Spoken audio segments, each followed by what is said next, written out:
Hi, and welcome to Creepy Crime Story, where the darkest truths aren't imagined. They're real. It was the kind of summer story that shouldn't have made headlines. A Wisconsin couple, Bart and Krista Halderson, had supposedly gone to their lake cabin for the 4th of July weekend. No red flags, no storms, just a family getaway. But days passed, July 2nd, 3rd, 4th, and there were no follow-ups, no check-ins, no Instagram updates, no texts to their oldest son, and their younger son, the only person still at home, seemed unusually calm for someone whose parents had apparently vanished without a trace. At first, it sounded like a harmless trip, a weekend at the lake cabin, but then came the silence. No calls, no photos, no proof they ever left. And the son, the only one talking, was offering just a little too much detail. What began as a routine missing persons report in Dane County, Wisconsin, would unravel into one of the most calculated and disturbing double homicides in recent American memory. The timeline began on July 7, 2021. That's when Chandler Halderson, 23 years old, contacted the Dane County Sheriff's Office to report that his parents were missing. According to his statement, Bart and Krista had left 5 days earlier for a cabin trip near White Lake with another couple. Chandler said they were supposed to return by the 4th, maybe the 5th, but they hadn't come back. He claimed he wasn't worried at first. They probably extended the trip, he told deputies. But now, on the 7th, he felt it was time to check. Deputies didn't initially treat it as a potential crime scene. After all, it wasn't uncommon for Wisconsin families to unplug around the holidays, especially in remote lake towns where reception was hit or miss. But something about Chandler's demeanor gave pause. He wasn't distraught, he wasn't confused, he was composed, specific, and oddly rehearsed. Deputies noted that he referred to his parents in the past tense, multiple times. Investigators always pay attention to that. Still, nothing at that moment justified a formal search. So they asked Chandler a standard set of follow-up questions. What vehicle did your parents take? Who were the couple they traveled with? Did they leave a bag or say anything unusual? His answers came fast. Too fast. They took the SUV, Chandler said. Left Friday morning. Went with some friends of theirs, maybe John and Melissa. They didn't really give names. The SUV he mentioned, a dark blue Chevrolet Equinox, was still in the garage. That was the first red flag. In small towns like Windsor, Wisconsin, these kinds of disappearances hit differently. People know each other. Bart worked in renewable energy. Krista was an accountant at a local firm. They had no criminal history, no financial trouble, and were known to be reliable, especially with their older son Mitchell, who lived nearby and kept in regular contact. So when Mitchell heard from Chandler that their parents were gone, he was stunned and skeptical. Mitchell hadn't spoken to his parents in a few days either, but he found it odd that neither had reached out, not even a quick, happy 4th or a family group chat update. Krista, in particular, was extremely active on social media and text. It wasn't like her to go completely off the grid, especially on a holiday weekend. On July 8th, Mitchell contacted the sheriff's office himself. His tone was different. He didn't just say they were missing. He said something wasn't right. That same afternoon, detectives requested permission to perform a welfare check at the Halderson home, located at 4600 Oak Springs Circle. Chandler let them in. The house was clean, quiet. Lived in but controlled. Officers moved through each room. Bedrooms untouched. Kitchen spotless. The kind of place where nothing looked wrong, until you started noticing what wasn't there. The refrigerator had no leftovers, no fresh groceries. The pantry was low. And in the basement, a strong chemical odor lingered, masking something beneath. That's when one deputy noticed the fireplace. In July, it shouldn't have been warm, but this one had been used recently. Ashes were still dark and fresh, partially burned wood at the edges. The smell didn't match natural logs, and nearby, taped shut with blue painter's tape, sat a deep chest freezer. When asked about it, Chandler said it hadn't been opened in weeks and was just full of frozen pizza. Investigators didn't push back. They didn't need to. They had just enough reason to return later, with a warrant. By the morning of July 9th, the tone of the investigation shifted completely. No one had seen Bart or Krista since July 1st. No one matching their description had been spotted in White Lake. There were no records of cabin rental, no traffic cameras along the expected route, no neighbors who saw anyone pack up for the weekend. And Chandler? His story was changing. He now claimed his mother had texted him on July 4th to say they were delayed. But when detectives pulled metadata from her phone, the message had actually been sent from within the Halderson home, while her phone was already inactive. By July 10th, forensic techs began processing the home. What they found inside the fireplace wasn't just wood ash. They recovered fragments of bone, burned, brittle, non-animal. Preliminary analysis indicated it was human tissue, possibly adult male, and in the basement freezer, a large dark trash bag. Inside it, more tissue, frozen, later confirmed via DNA as belonging to Bart Halderson. The official missing persons case had just escalated to homicide. By the time investigators returned to 4600 Oak Springs Circle with a signed warrant, the house had gone quiet again. It was early July in Wisconsin, mid-80s, humid. No reason anyone in their right mind would have a fire going. But in the basement of the Halderson home, that's exactly what they found. A recently used fireplace with partially burned wood, dark soot, and a distinct chemical odor. It wasn't faint. It hit them as soon as they stepped onto the lower level. Most Wisconsin homes have fireplaces. It's not unusual. What is unusual is using one in the middle of summer. That alone didn't confirm foul play. But taken with the taped freezer, the inconsistent timeline, and the missing persons report filed 5 days after the fact, there was enough for forensic processing. The state crime lab arrived that afternoon. One of the first moves was a collection sweep of ash and residue from the hearth. Samples were placed in evidence bags, sealed, and sent to the lab for chemical and biological testing. Nearby, a fine-tooth search of the carpet revealed small particles, bone-like in structure, according to initial on-site assessment. The pieces were too small for immediate visual ID. But in forensic analysis, size doesn't negate value. The fireplace was dismantled brick by brick.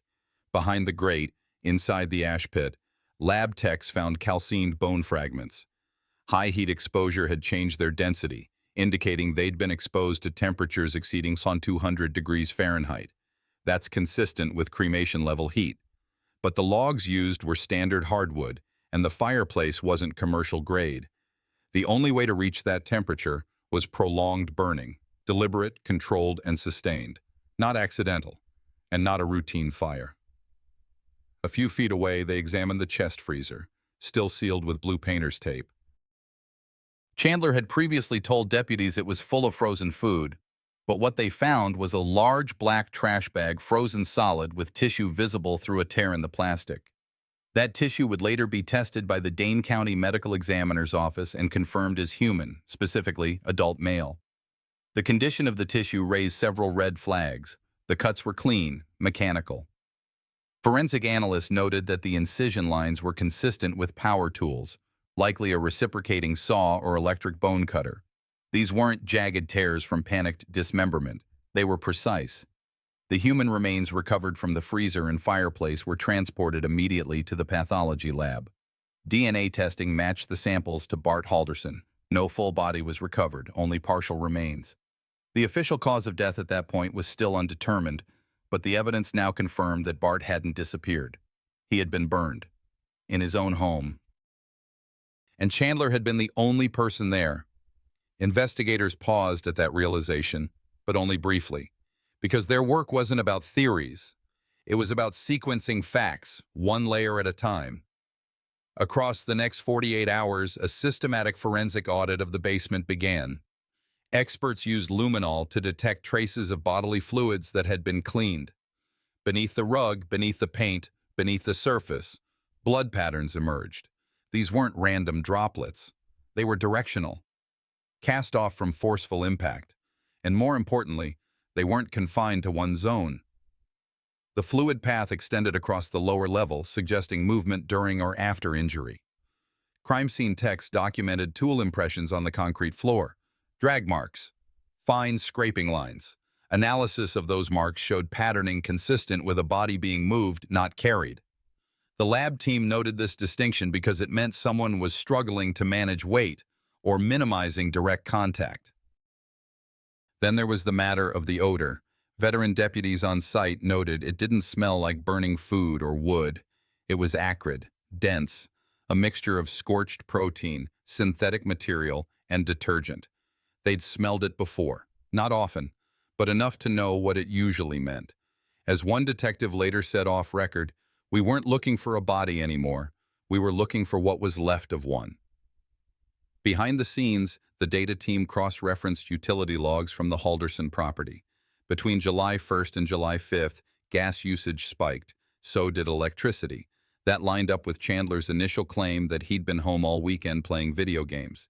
But gaming didn't explain the spike in gas burn or sustained electricity draw from the basement circuit. Meanwhile, Chandler's phone history revealed Google searches during that same window, including, "How hot does a fireplace get? How to burn a body completely? Can bones be destroyed by fire?" The search terms weren't hypothetical. They were sequential. Someone had been planning a disposal, not a cover story. Investigators flagged this timeline. It was too clean, too linear. In criminal investigations, that's rare. The data aligned too cleanly, one detective said. Sometimes that was the problem. The narrative was beginning to shift from suspicion to certainty. Bart was dead. His partial remains confirmed that. Krista was still missing. But the blood evidence in the basement was extensive enough that investigators weren't ruling out a second fatality. They couldn't yet confirm it. But they were preparing for it. And the house? The house was now a full-time crime scene. All electronic devices were seized. The SUV was impounded. The garage and crawl space were scanned with GPR, ground-penetrating radar, to detect buried evidence or disturbed soil. Every item in that house was now a potential puzzle piece. As news spread through Dane County that human remains had been found at the Halderson residence, neighbors went quiet. It wasn't fear. It was disbelief. No one had seen anything. No late-night commotion. No emergency vehicles. Just a 20-something man watering the lawn while his parents were supposedly out of town. In towns like Windsor, murder wasn't just a crime. It rewrote what neighbors thought they knew. In any investigation, the initial interview isn't just about what's said. It's about what doesn't add up. Investigators sat down with Chandler Halderson 3 times in less than a week. Each time, his story grew more detailed. But more detail didn't mean more clarity. And by the third version, his timeline had begun to collapse under its own weight. Chandler claimed that on the morning of July 1st, his father Bart had received a call from a couple named Unknown Friends who invited both parents to their cabin near White Lake. He said his parents left the house that morning between 6 o'clock and 7 o'clock a.m., supposedly packing light and taking only their phones. He insisted that Krista texted him on July 4th, saying they were going to extend their trip and might return Monday instead. There was just one problem. Bart's phone had stopped transmitting signal entirely at 11:32 a.m. on July 1st. Krista's stopped on July 1st at 5:12 p.m. After that, there was no outgoing communication from either device, but Chandler's account included multiple texts from his mother over the next 3 days. That discrepancy led investigators to request a digital forensics review. They pulled metadata from both parents' devices. The results revealed that Krista's supposed July 4th text, sent from her account to Chandler's, was issued from an IP address inside the Halderson home, not from White Lake, not from any cabin. This wasn't a gap in memory, it was a constructed fiction. From the outside, Chandler had tried to present himself as cooperative. He provided screenshots of his message history with his mother, offered access to their shared Apple family accounts, and even volunteered search suggestions, claiming they might have stopped at gas stations or restaurants along the way. But when digital investigators reviewed the call logs, app usage, and Wi-Fi pings, they found no evidence that either Bart or Krista had left the property at all. Their phones had been in the house and then silent. Meanwhile, Chandler's digital footprint told a very different story. On July 1st, at 2:01 p.m., Chandler had opened Google Maps on his phone and searched for remote wooded areas Dane County. At 3:42 p.m., he opened Apple's Find My application, but not to locate his parents. He was checking his own device, perhaps to confirm no one else could. By July 2nd, he had Googled how to get blood out of carpet, How long does it take for a body to decompose in the freezer, and how to make a missing person report without ID.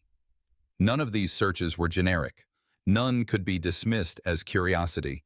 They were time-stamped, they were local, and they aligned too precisely with the events already unfolding. At the same time, Chandler sent emails to his father's workplace posing as Bart. In one, he wrote, "Taking some time up north. Back next week. No service." The writing style wasn't Bart's. The signature line didn't match. And most importantly, Bart had never authorized time off. For investigators, this wasn't just about deceit. It was about motive. Something had triggered Chandler to build a digital wall around the truth. Fake texts, emails, GPS location manipulation, even voice message scripts using his father's name. The entire facade was structured to delay discovery. But even the most carefully scripted lie falls apart under forensic scrutiny. While Chandler spoke confidently in interviews, his tone carried an odd detachment. He referred to "my parents" in a general sense, rarely using their names. He provided details that hadn't been asked. He offered clarifications that no one had requested. One detective later noted, "He was trying too hard to sound like a worried son, but not once did he ask us what we'd found." On July 9th, investigators confronted Chandler about the inconsistencies. His response was vague. He suggested maybe his parents had been picked up by someone else, maybe they left their phones behind, maybe they wanted to disappear for a while. But the evidence didn't support any of that. The SUV was still in the garage. Their wallets were inside the house. Their phones hadn't connected to any towers outside the area since July 1st. And at this point, forensic results had already confirmed Bart's partial remains inside the freezer. The house wasn't a temporary way station. It had become the point of last contact. And Chandler, the only person inside for 5 consecutive days, was at the center of every unanswered question. In parallel, investigators began mapping Chandler's movement using data from his iPhone, Google account, and app logins. Over the July 4th weekend, Chandler made multiple short trips across Dane County. Not long trips, not leisurely drives, just brief, purposeful movements. 23 minutes to a wooded area in Cottage Grove. 16 minutes stopped near a waterway. 41 minutes circling a remote section of Pine Bluff. Each of these locations would later correspond to search sites. Each of them would later yield evidence. The deeper investigators dug into Chandler Halderson's story, the less it held together. In a case already layered with deception, the next fracture came not from the crime scene, but from a paper trail, or more accurately, the absence of one. Chandler had long claimed he was a student at Madison Area Technical College. According to his own statements, he was close to earning a degree in renewable energy engineering, with prospects of employment at SpaceX. His parents were proud. Friends had heard him talk about it. And to those around him, it explained why he spent so much time on his laptop, always checking school email, or studying for finals. But by July 2021, Chandler hadn't been enrolled at any school for over a year. It started with a phone call Bart Halderson made just days before he disappeared. Frustrated by the lack of tuition statements and growing suspicious, Bart contacted the college directly. He was told that Chandler hadn't taken classes recently and that no degree was pending. That confirmation shifted something. According to those close to the family, Bart confronted his son and demanded they visit the school in person to resolve the matter on July 1st. That meeting never happened. When investigators obtained Chandler's email and device data, they found an entire web of fabrications. Emails from college officials were sent from a Gmail account Chandler had created under a fake name. Class schedules were drafted in Microsoft Word and screenshotted to appear like legitimate portals. The SpaceX job offer that Chandler once showed his parents had no record with the company. It was a PDF created on his laptop using copied branding and unverified signatures. Forensic examiners parsed metadata from these files.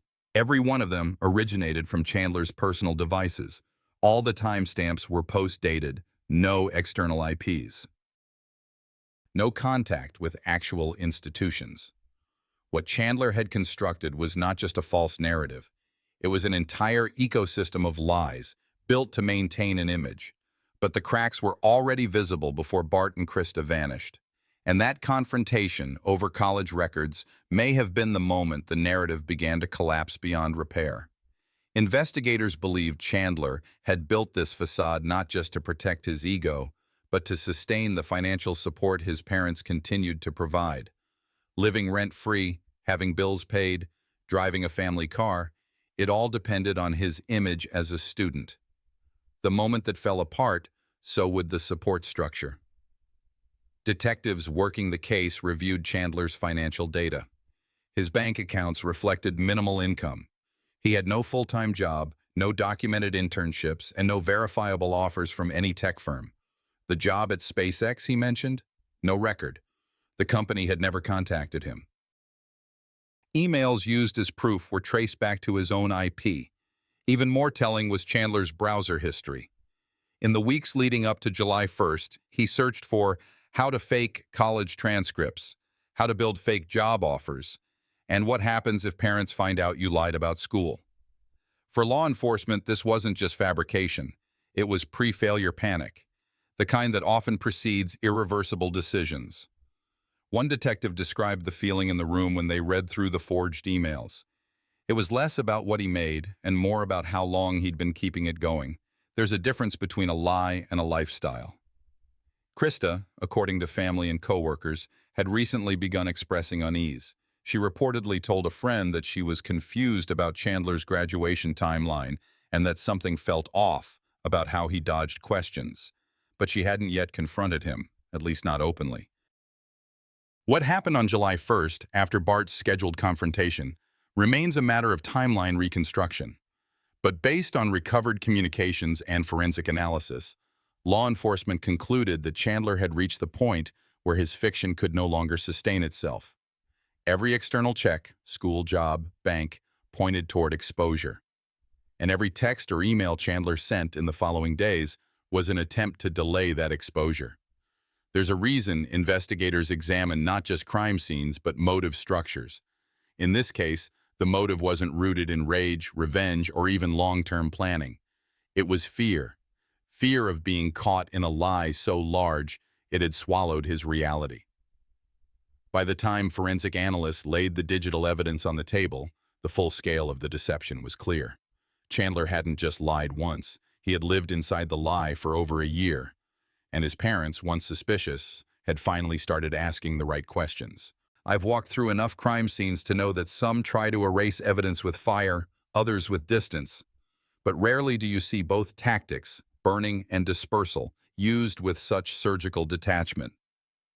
In the case of Chandler Halderson, what unfolded inside the family's Windsor home on the days following July 1st, 2021, was not just a cover-up.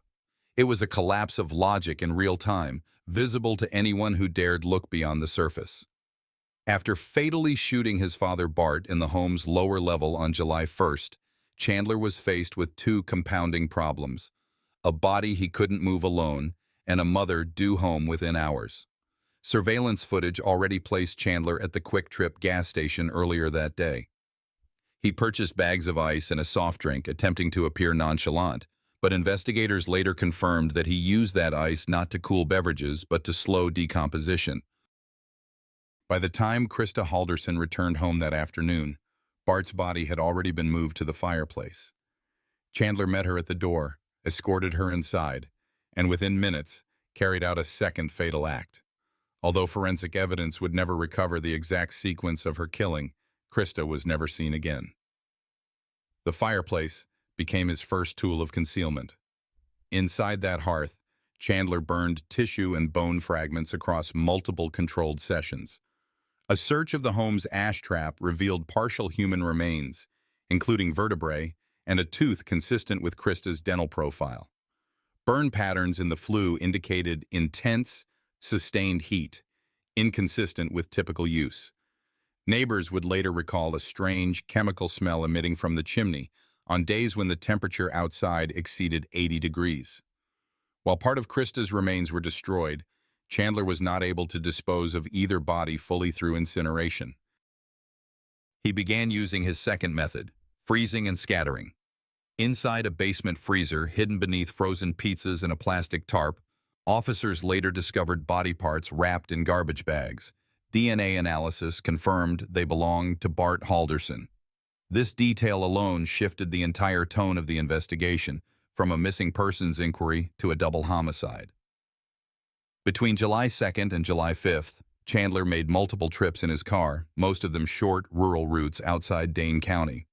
Digital forensics pulled from his iPhone later tracked movements to remote wooded properties, including land owned by the parents of his girlfriend. There, in a brush-covered ditch near a creek bed, investigators located a human leg severed at the hip.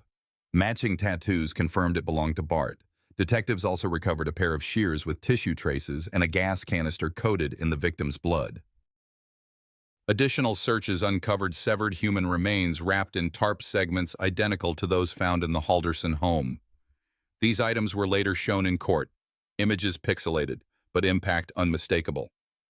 By this point, Chandler was still publicly maintaining that his parents had gone to their cabin for the weekend and were unreachable due to spotty service. Yet his own digital footprint contradicted this narrative at every turn. He was the only person seen entering and exiting the family home, and the only one making solo supply runs for bleach, cleaning agents, and large storage bins. When pressed by detectives, Chandler repeatedly adjusted his story. At first, he claimed Bart and Krista had left with unknown friends. Then he revised it. They had gone to Langlade County to fix the cabin roof. But data from their phones told a different story. Both cell phones went dark on July 1st and were never turned on again. Tower pings placed them at the residence at the exact time Chandler was confirmed to be there. One detail investigators didn't release to the public immediately, but later proved crucial, was the house's HVAC schedule. Smart thermostats indicated a sharp increase in indoor heat levels on July 1st between 3 o'clock and 7 o'clock p.m., consistent with extended fireplace use. Meanwhile, multiple search dogs alerted to human remains in both the living room and basement stairwell. It became clear the house wasn't just the crime scene. It was the holding area, the burn site, and the processing location. Chandler's composure began to unravel once these layers of evidence became public. He made fewer public statements. He stopped cooperating. And yet the forensic trail only grew more precise. In the words of one lead investigator, he tried to erase his parents from the world. But every step he took to hide them only made them more visible. This chapter in the investigation was no longer just about deception. It was about dismemberment, disposal, and digital contradiction. And it painted Chandler Halderson not as a panicked son, but as a calculated manipulator, willing to turn the family home into a furnace of lies. The morning of July 7th, 2021, began with a hollow calm inside the Halderson house. The facade that Chandler had carefully constructed was beginning to fracture, not with a loud snap, but with the subtle creak of a lie unraveling under weight. Krista Halderson's absence had finally triggered concern beyond casual explanation.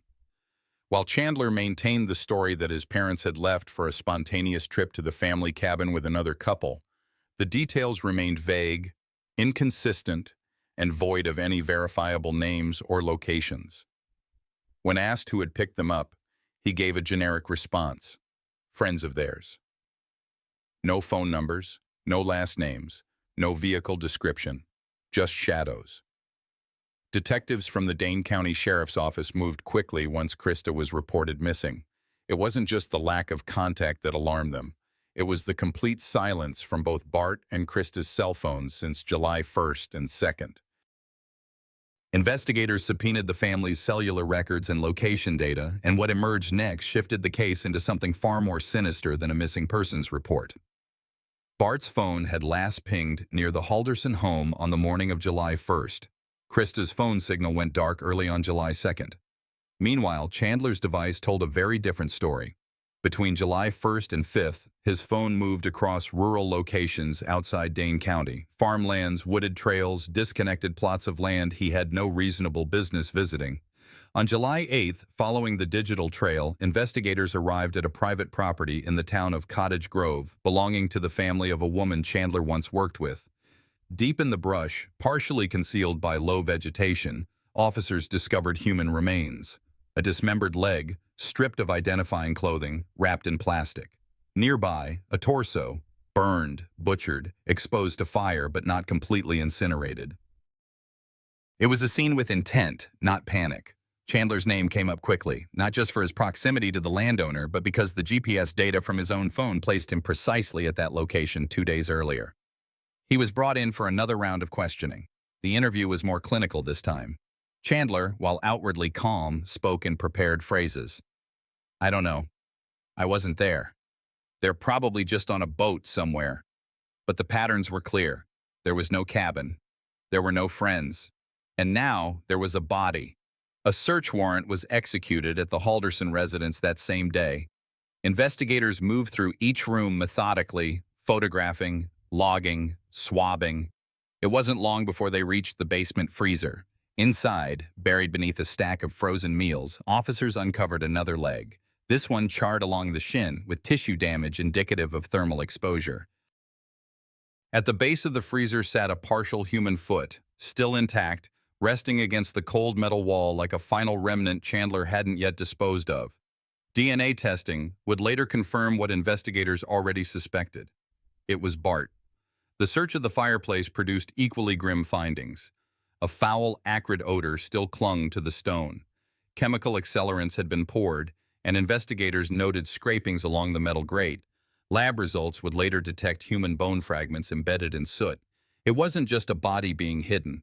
It was a deliberate, methodical effort to destroy identity, to erase existence. Neighbors had reported nothing unusual until they were asked about July 1st. Then the memories returned. One neighbor remembered a sharp, burning smell late that night. Another said she saw smoke well past midnight. Odd, she told police, for the middle of summer. But no one had thought to report it. The house had always seemed quiet, too quiet, in hindsight. When questioned again, Chandler tried to pivot. He denied knowledge of the freezer contents, claimed his fingerprints were there because he had been organizing frozen goods. He said the tools in the garage were from a previous house project and that the blood found in the bathroom was from a nosebleed. He stumbled over questions. When asked to show text messages from his parents during their supposed trip, he hesitated, claimed they had been deleted by accident. Investigators retrieved the family's iCloud backups. There were no messages. What they did find were app downloads connected to text message spoofing software, installed days before the murders. It was the digital evidence that painted the clearest picture of intent. Chandler had begun orchestrating this narrative weeks before the first shot was ever fired. He had staged his life, faked his college enrollment, invented his SpaceX job, forged emails, drafted excuses, then turned that same capacity for deception toward covering up 2 killings. But in the end, he couldn't manipulate GPS signals. He couldn't erase cellular pings. And he couldn't hide what burned flesh left behind. By July 9th, detectives had compiled enough for formal charges. Chandler was arrested for providing false information in a death investigation, but internally, investigators knew what they had: a premeditated double homicide with physical and digital evidence intersecting at every point. The basement had been a crime scene. The freezer had been a crypt. The woods had become a dumping ground. This wasn't just a son who had lost his way.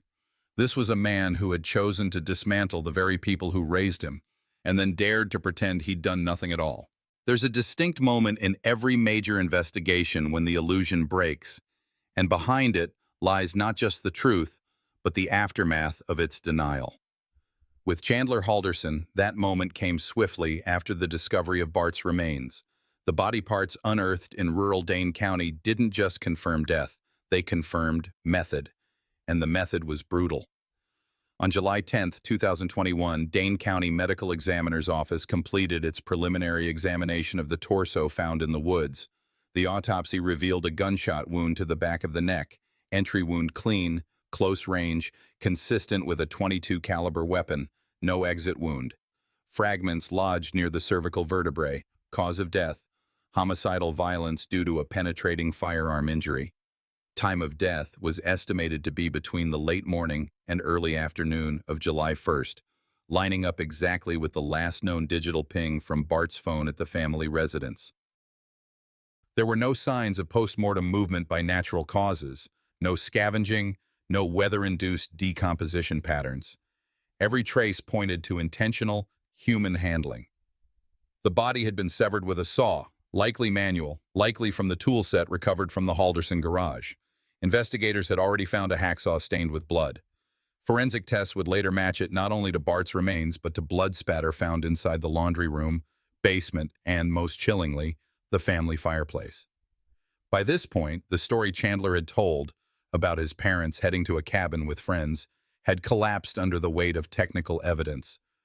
But what made this case extraordinary wasn't just the physical trail. It was the surveillance. Law enforcement began reconstructing Chandler's movements from July 1st through July 8th using neighborhood security cameras, highway license plate readers, and GPS metadata from his own phone. The footage confirmed that on the afternoon of July 2nd, after his father was already dead, Chandler drove to Woodman's Market to purchase cleaning supplies. Hours later, he was seen loading unidentified black bags into the family car. But what sealed his fate was this. On July 5th, 3:53 p.m., a private trail camera mounted by a rural landowner captured Chandler's vehicle parked near the tree line. That very spot, just outside Cottage Grove, would become the site where Bart's leg was discovered. Law enforcement later recovered a receipt from a local Quick Trip showing Chandler had bought a gas can and ice the same day.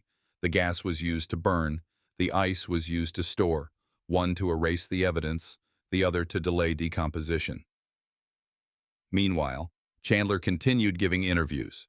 Calm, soft-spoken, never raising suspicion if you didn't look too closely, but investigators were already 2 steps ahead. On July 7th, while Chandler was under observation, crime scene techs returned to the home. A luminal sweep of the basement floor revealed high-concentration blood staining, cleaned but not gone. In the corner, tucked behind stacked boxes, was a tarp. Dried blood, human hair, and ash residue coated the surface. The autopsy on Krista Halderson's remains, discovered days later in the Wisconsin River, revealed similar findings. Gunshot wound, dismemberment, burn patterns. There were also signs of blunt force trauma to the head, possibly inflicted post-mortem to facilitate dismemberment. A deeply personal overkill. The working theory was solidifying. Chandler had killed Bart during the day while Krista was out. He waited, possibly hours, then lured her home that evening. Investigators suspect he shot her near the stairwell. Blood droplets found near the baseboard suggested a downward impact. From there, both bodies were methodically dismantled using tools found on site. The dismemberment was neither rushed nor erratic. It was calculated, practiced even. In quiet moments, investigators would later reflect on the disturbing contrast. A clean-cut 23-year-old man with no violent criminal history, no previous arrests, but who had built an entire second life on deception. He didn't just kill his parents. He erased their schedules, deleted their presence, and tried to rewrite the timeline. At the center of it all was a single motive: exposure. Chandler was cornered. Bart had uncovered the lie. Chandler was not enrolled at Madison Area Technical College. He had forged emails, faked course schedules, and even posed as a faculty member to deceive his parents. Worse, he had pretended to land a job at SpaceX in Florida. It was all collapsing. The day Bart scheduled a meeting with the school to confirm Chandler's records was the last day Bart would ever be seen alive. Chandler wasn't failing college. He had never attended in the first place. Law enforcement officers who later testified in court described Chandler's demeanor during questioning as vacant, cold, and detached from consequence. When confronted with forensic results, he deflected. When asked about his parents' remains, he denied. But the walls were closing in fast, and even Chandler, who had crafted so many illusions, couldn't outpace the facts. There was no cabin, no couple, no trip. There was a body in the freezer, a torso in the woods, a lie that spanned years, and a truth that took less than a week to break open. By late July 2021, the facade had fully collapsed. Chandler Halderson, once the quiet, seemingly well-mannered son, was no longer the boy frantically reporting his parents missing. He was now the prime suspect in one of Wisconsin's most chilling family homicides. Investigators had built a case that left no room for ambiguity. Digital footprints, cell tower pings, app logs, deleted messages, all traced Chandler's movements in the hours and days after July 1st. Bart Halderson had been shot in the back. Krista, lured home hours later, was killed shortly after. The remains were dismembered, burned in the family's fireplace, and scattered across multiple rural sites Chandler visited under the radar until GPS data and surveillance brought them to light. The evidence was overwhelming. Blood evidence in the basement, bone fragments in the fireplace, a bullet lodged in the basement floor matching a rifle Chandler owned. Witness testimony from his girlfriend revealed Chandler's increasingly erratic behavior and bizarre explanations. A neighbor's camera showed him hauling tarp-wrapped items to the car. A freezer in the garage contained human remains, half-thawed.